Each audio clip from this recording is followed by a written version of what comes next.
नमस्कार मित्रांनो, कसे बरे असेल तुम्ही। बरेचसे मेंबर्स आपल्या सिक्कीमध्ये विड्रॉलचा प्रॉब्लेम येते, त्यांना माहीतच नाही का विड्रॉल कसं होतात। तर तुम्हाला आज मी बँक अकाउंट ॲड करायला शिकवणार आहे आणि विड्रॉल करायला शिकवणार आहे। ओके, इकडे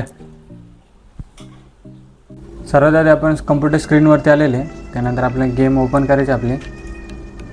त्यानंतर आपला वॉलेटले 6000चा वॉलेट आहे, त्यानंतर आपण विड्रॉल क्लिक करणार आहे। इथं बँक आय.डी आपण इथं ॲड करणार आहे। ओके, तर इथं चूज अ बँक त्याच्यावर आपण क्लिक करून XYZ जी पण बँक असेल ते ॲड करायची। इथं मी उदाहरणार्थ पहिलीच घेतो आहे, ही बँक आहे।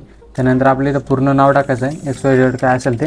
ओके, त्यानंतर बँक अकाउंट नंबर जो आपला बँकेचा अकाउंट नंबर असेल तो इथं टाईप करायचा आहे, XYZ काय असेल तो।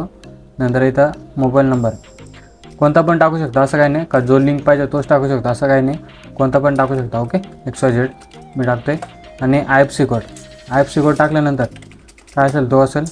त्यानंतर इथं सेव्ह करायचा, सेव्ह केल्यानंतर इथं तुम्हाला OTP येईल, OTP क्लिक करून OTP टाकल्यानंतर ना बँक कार्ड ॲड होऊन जाईल। ओके, तर मित्रांनो मी माझे दुसरे आय.डी ओपन केलेले ज्याच्यावर माझा बँक आय.डी ॲड आहे। ओके, तर मी इथं सिम्पल इथे आलेले 6000चं वॉलेट आहे, तिथे विड्रॉल क्लिक दाबायचं आहे। विड्रॉल केल्यानंतर माझी बँक अकाउंट ॲड आहे। सिम्पल इथं अमाऊंट टाकायची काय असेल ती, उदाहरणार्थ मी 6000 टाकतो।